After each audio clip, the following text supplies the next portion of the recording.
Mesdames, Messieurs, bonsoir. J'ai le plaisir d'accueillir, j'ai quasiment envie de le présenter comme étant un de mes collaborateurs réguliers parce que on va le revoir, puis on l'a vu déjà à quelques reprises depuis le début de la présente édition.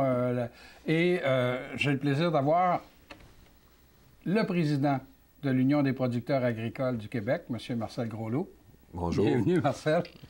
Et félicitations, j'ai lu la semaine dernière dans le Presse Plus que tu avais été réélu sans opposition à ton 3e mandat comme président de l'UPA. Oui, c'est fait. Là. J'ai eu... il n'y a pas eu d'opposition, puis moi, j'ai soumis ma candidature, alors j'ai été élu par acclamation pour un 3e mandat. Pour un 3e mandat, puis ce sont des durées de 2 ans. C'est des mandats de 2 ans, oui, c'est ça.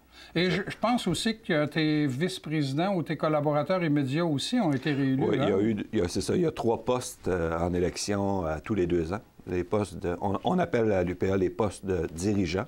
Donc, c'est président, vice-président et 2e vice-président. Et les 3 ont été renommés dans leurs fonctions. OK. Est-ce que vous êtes tous les 3 à temps plein à l'UPA ou... on est tous producteurs agricoles, là. Oui. Mais c'est sûr que le président est plus occupé que ses vice-présidents. Mais non, mes vice-présidents sont très occupés aussi. Très occupés? On a chacun nos dossiers. On s'occupe chacun de certaines productions. Alors, et on se réunit naturellement tous les mois et à tous les 2 semaines pour faire le point entre nous, mais c'est quand même... L'UPA couvre plusieurs champs d'activité. Oui. Développement rural, des projets hydroélectriques qui passent sur les terres, pipeline, l'environnement. Alors, c'est sûr que ça occupe... on est sur plusieurs dossiers. Oui, hein, il y avait une caricature que j'ai vue et qui revient de plus en plus sur Facebook en disant un médecin, tu vois ça une fois de temps en temps, puis d'un coup, il arrive puis ils disent un agriculteur 3 fois par jour parce qu'il faut se nourrir. Hein? Mais tout ce qu'on mange provient de l'agriculture ou de la pêche. Là. Oui. Mais de plus en plus, la pêche est aussi... de moins en moins, c'est de la pêche en haute mer, mais c'est des espèces qui sont élevées. Le saumon, oui.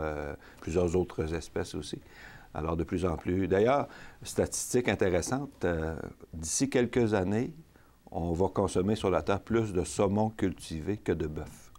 Ah oui? Oui. Alors, c'est pour vous dire, là, c'est très gros, l'industrie du saumon ou de la truite, là, qui est cultivée pour les fins alimentaires. Ouais. Si on revient au mandat, au 3e mandat... Oui. Le poste de président, là, c'est un poste à temps plein, ça? Oui. Moi, je peux faire ça parce que mon frère Denis s'occupe de la ferme avec des employés... Sur la rue Johnson, sur la rue Johnson, dans le rang 10. C'est pour ça que je peux faire ça. Est-ce que c'est dans la ville de Thetford, ça? Oui, nous, on a des terres dans la ville de Thetford et une partie de nos terres sont à Saint-Adrien. Saint-Adrien. Donc, on est à la limite des 2 municipalités. OK. Oui.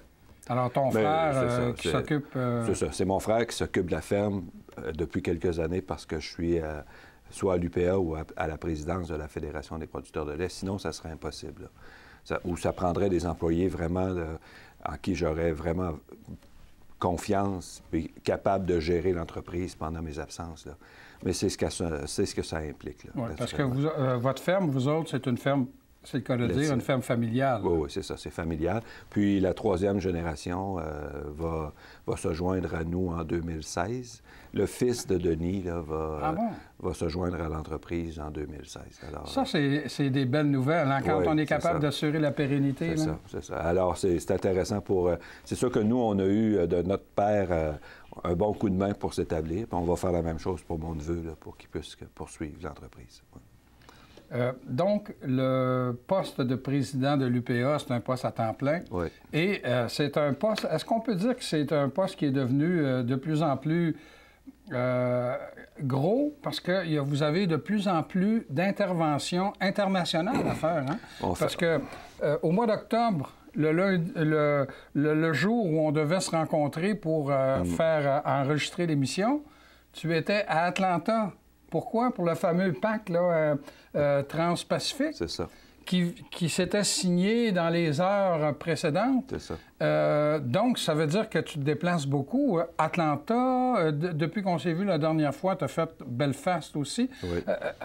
C'est quoi, au juste, là, qui fait que... En fait, comme le commerce s'internationalise avec l'ouverture des marchés, une organisation comme l'UPA maintenant, doit avoir des contacts avec d'autres organisations agricoles dans le monde.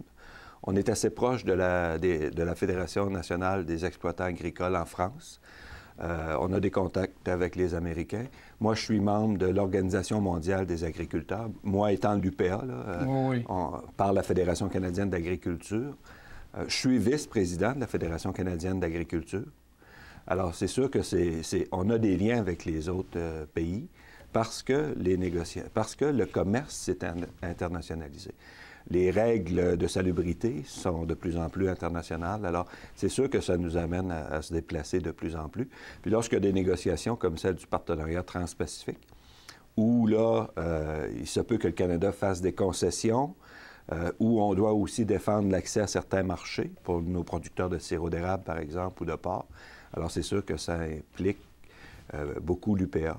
Puis, les gouvernements aussi aiment bien avoir les représentants des producteurs pour parler directement avec eux, mesurer, selon les choix qu'on fait, quels seront les impacts.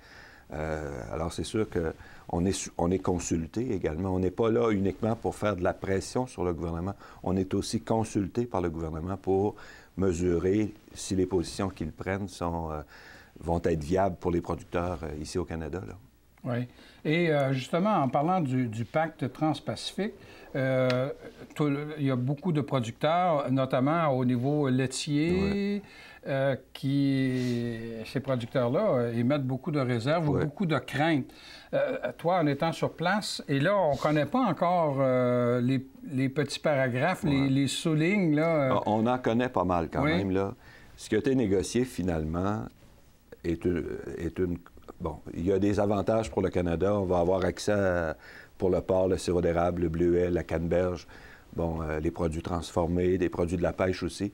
On va avoir un meilleur accès aux pays asiatiques, Japon, Malaisie, Vietnam. Tout ce qui longe le Pacifique. Mais pour nous, ici au Canada, on a dû faire des concessions au niveau des produits laitiers, d'œufs et de volailles.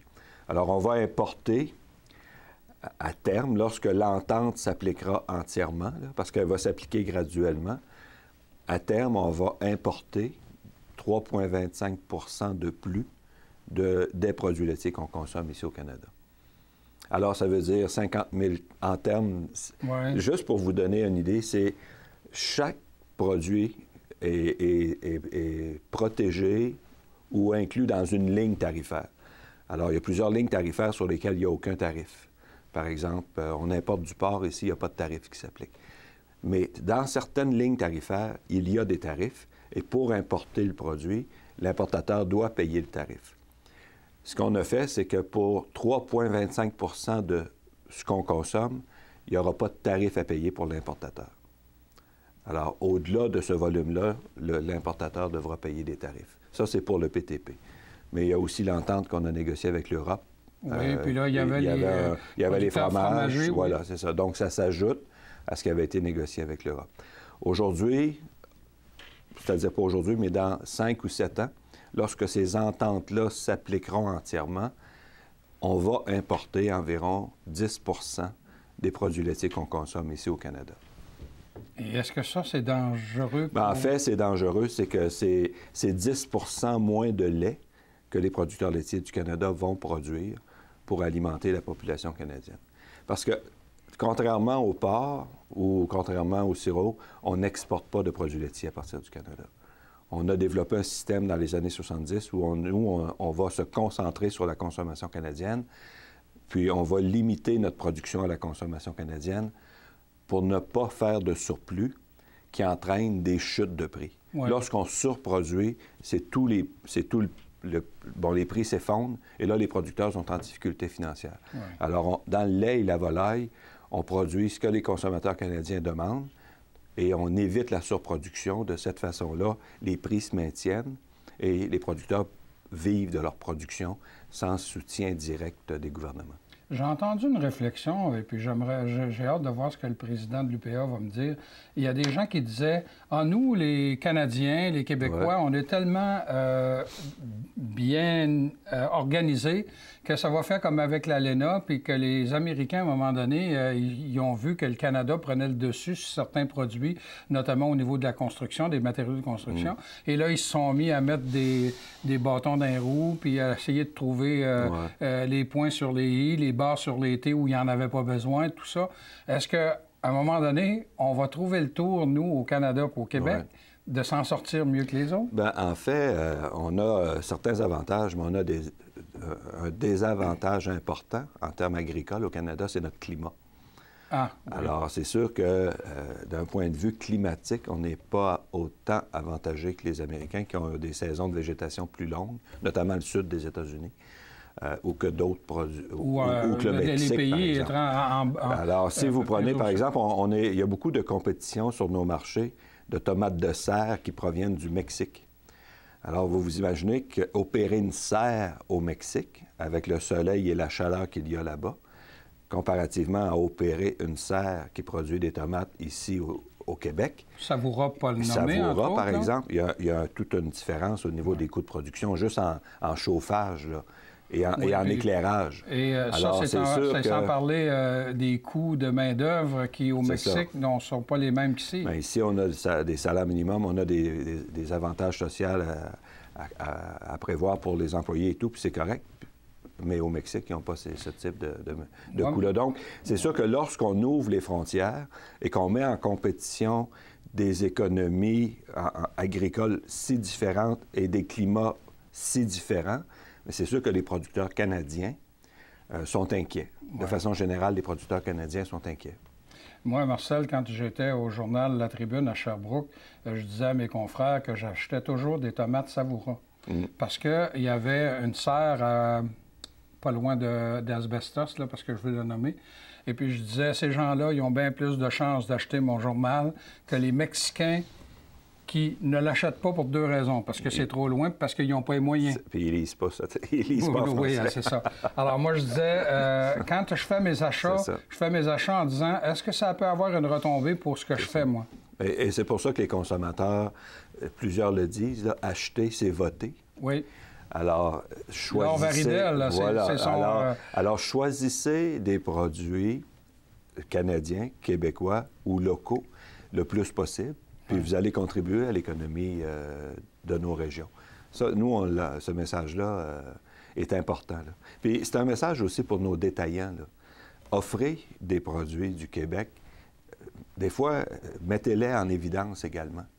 Tu sais, il ne faut pas que ce soit le troisième étal. Là, ça fait 3 étals de tomates que tu vois, puis finalement, dans le troisième, il y a des produits québécois. Avancez les produits du Québec pour que ce soit eux que les consommateurs voient. Ils choisiront les consommateurs. On ne peut pas empêcher les tomates des autres pays, mais positionner les produits québécois pour les avantager. Ça aussi, c'est des choses que les détaillants peuvent faire. Je cherchais, c'est Danville, où il y avait une serre de Savoura. On parle d'Atlanta, mais tu te promènes aussi. Tu es allé en Irlande, plus précisément à Belfast. Dans quel cadre? Bien, à chaque 2 ans, il y a une conférence qui réunit les organisations agricoles de l'Europe et des Amériques. Alors, cette année, c'était à Belfast. Donc, il y avait des Américains, des Mexicains, des Canadiens et des Européens. Puis, on a différents sujets de conférences. Puis, on compare les politiques agricoles aussi des 2 continents. Puis, ce qui est intéressant, c'est que l'Europe et les États-Unis ont commencé une négociation de libre-échange. Oui. Il y a eu une dizaine de rencontres jusqu'à maintenant. Alors là aussi, les politiques agricoles américaines sont très différentes des politiques agricoles européennes. Alors là, il va y avoir une parité? Il va y avoir un clash, je pense. Il va y avoir un affrontement. Ah oui? Oui, parce que c'est... Premièrement, les politiques américaines sont très agressives sur les marchés. C'est une politique qui ne vise pas le marché américain, c'est vraiment le marché d'exportation. On vise le marché mondial, alors que les Européens ont plus une politique de protéger leur marché local. Ça peut ressembler un peu à un peu? Dans certaines parties, mais différemment. Nous, ici, on a des tarifs. Eux, là-bas, utilisent souvent ce qu'on appelle des barrières non tarifaires, sans OGM. Bon, ils ont banni certains pesticides. Ils ont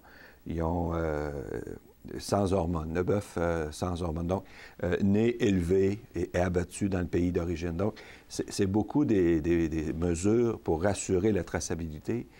Puis, sans OGM et sans hormones, c'est sûr que c'est une mesure pour protéger leur marché.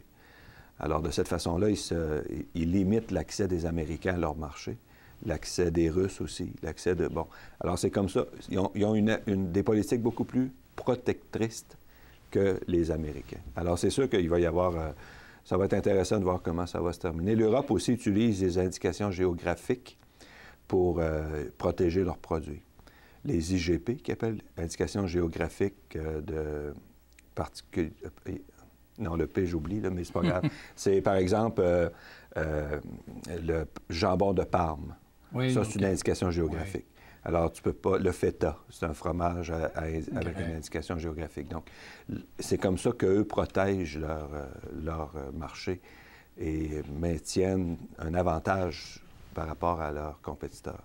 En ayant ces conférences-là aux 2 ans, là, avec des représentants agricoles, est-ce que ça donne, à un moment donné, des ouvertures aussi ou une meilleure compréhension de part et d'autre de vos problématiques? Bien, ça donne une perspective globale des enjeux, pas uniquement une perspective canadienne ou québécoise, donc c'est global. Puis ça nous permet de comparer nos politiques au Canada. Est-ce qu'elles sont compétitives avec les politiques américaines, avec les politiques européennes?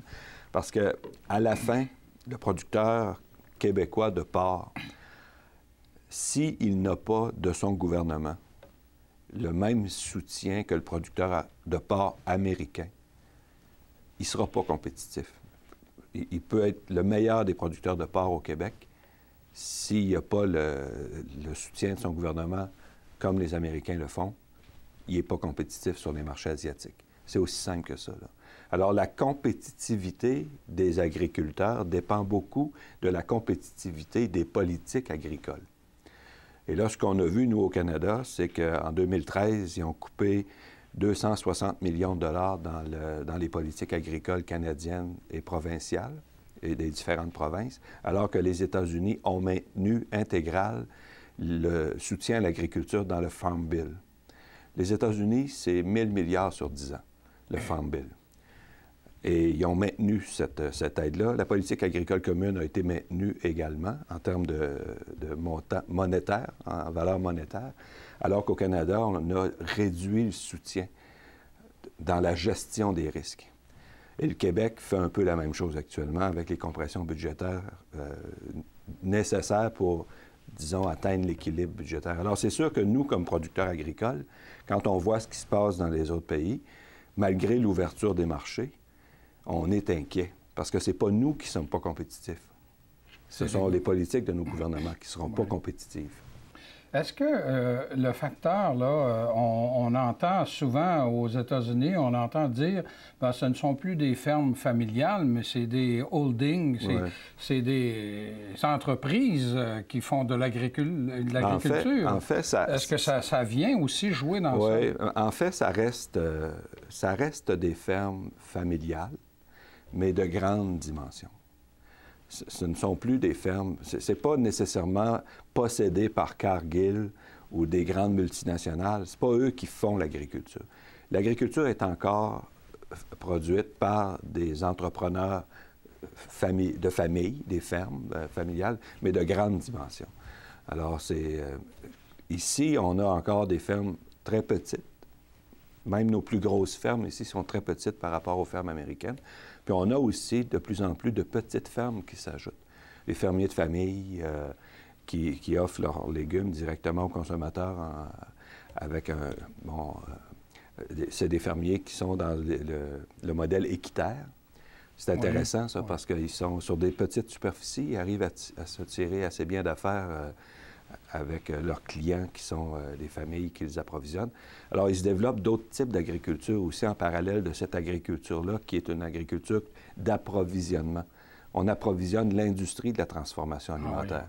Les petites fermes ne sont pas toujours en mesure d'approvisionner l'industrie de la transformation alimentaire. Alors, il se développe ces deux agricultures-là. Et entre ça, on voit de moins en moins d'agriculture, disons, les moyennes fermes, OK. mais c'est eux qui en arrachent le plus. Là. Comme toi, ta ferme, là, Ouais. sais-tu quoi, une moyenne? Bien, une petite? en termes de...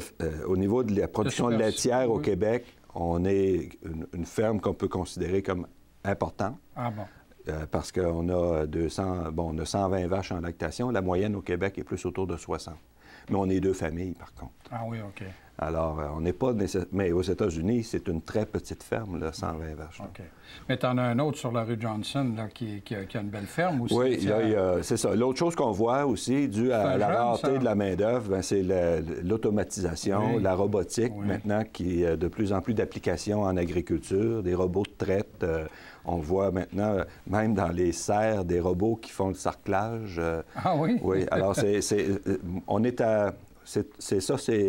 On est au début de cette robotisation-là. Ce qu'on va voir dans les prochaines années en agriculture au niveau technique, robotique, ça va impressionner beaucoup de monde. Ça, je le vois.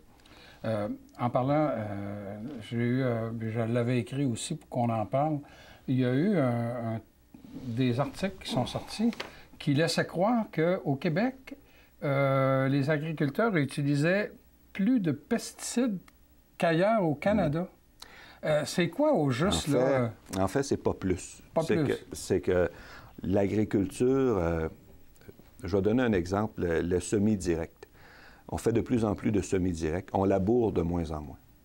Parce que lorsqu'on laboure les sols, le premier pouce, 2 pouces de terre fertile, on le retourne, on l'envoie en dessous, puis on recommence à fertiliser. Il y a des pertes. Et à plus de l'érosion que ça provoque. Alors, les techniques qu'on a développées, c'est des semis-directs. Mais pour contrôler les mauvaises herbes, quand tu ne laboures pas, tu dois employer des désherbants, du Roundup, pour ne pas le nommer. Alors, il y a eu l'augmentation de l'utilisation de certains herbicides ou désherbants.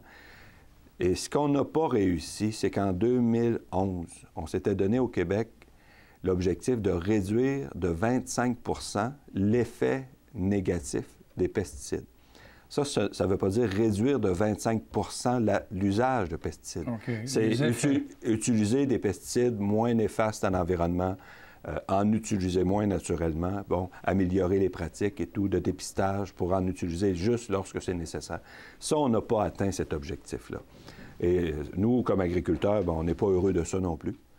Mais ce qu'il faut comprendre, c'est qu'il y a eu très peu de recherches de fait depuis 2011 pour atteindre cet objectif-là. Parce que si on veut réduire l'usage des pesticides, il faut trouver des moyens alternatifs. C'est pas juste parce qu'on en parle que les mauvaises herbes vont arrêter de pousser ou que les insectes ne viendront pas, là. Ouais. Alors, il faut trouver des moyens alternatifs. Et ça, il y a eu très peu de recherches de fait. Alors, on peut peut-être... Moi, je blâme pas les producteurs parce que je pense que les producteurs font un usage consciencieux des herbicides. Mais si on se donne des objectifs comme ceux-là, il faut que la recherche, les gouvernements soient derrière pour qu'on les atteigne. Sinon, c'est sûr que c'est pas l'industrie qui va nous emmener là, de toute façon. Tu as dit contrer à peu près 25 des effets néfastes. Négatifs, c'est ça. C'est quoi les effets néfastes? Bien, par exemple, on sait que les pesticides, il faut qu'il y ait un certain temps avant qu'ils se dégradent dans la nature. Et la molécule se dégrade, puis à un moment donné, elle devient inoffensive. Oui. Bon, bien, si je prends une molécule qui se dégrade plus rapidement, donc, on diminue l'effet négatif. Si on a des meilleures bandes riveraines pour empêcher que les pesticides ne se rendent jusqu'à l'eau des rivières, on réduit l'effet négatif. Bon, c'est des mesures comme celle-là. Si j'applique uniquement lorsqu'il y a une présence d'insectes plutôt qu'en prévention, bien, je vais en utiliser moins. Donc, mais pour l'agriculteur, s'il attend de voir des insectes avant d'utiliser, bien, lui, il prend un risque qui est le seul à assumer. Alors que s'il agit en prévention, bien, il assure de protéger sa récolte. Donc, c'est pas simple pour les producteurs de prendre ces décisions-là. Est-ce que j'attends ou est-ce que j'agis maintenant? Oui. Parce qu'il est le seul à prendre le risque, là. Parce que le consommateur, si le produit est affecté, s'il y a de la tavelure sur les pommes, le consommateur en veut. Malgré que le consommateur dise on ne veut pas de pesticides ou on n'en veut pas d'herbicides ou on veut manger bio. Mais quand le produit est moins beau, il reste sur la tablette, puis il s'en va à la transformation, puis le producteur a le tiers, le quart du prix pour son produit au marché. Là. Donc, juste en terminant, il oui. reste une minute et demie, là. Mais il commence à y avoir un retour d'ascenseur. Hein? Il y a maintenant des épiceries qui vont vendre des carottes tout croche à des prix... alors, au lieu d'avoir toujours la belle carotte parfaite, ça. Là, On entre appelle autres, ça ou la tomate. C'est ça, les légumes moches. Oui. C'est surtout des légumes racines, là, parce que pour les légumes comme la tomate, si elle est brisée, elle ne se conserve pas. Là. Ouais. Mais c'est parce que commercialement, c'est du marketing. Il ne faut pas se payer. Le producteur n'a pas beaucoup plus pour son produit, mais pour la chaîne, ça devient intéressant de présenter un visage écologique en mettant en vente des produits moches. Puis les consommateurs ont aussi une meilleure conscience en les achetant. Puis ils sont vendus à un prix inférieur un peu. Mais il y a beaucoup de marketing derrière ça. Ouais. Eh bien, Marcel, l'émission est déjà terminée. Merci beaucoup. J'avais le plaisir de recevoir le président de l'Union des producteurs agricoles, un Thetfordois, dont on est très fiers et qui entreprend dans les prochaines semaines son 3e mandat à la tête de l'UPA, M. Marcel Groslot. Je vous invite à nous revenir la semaine prochaine.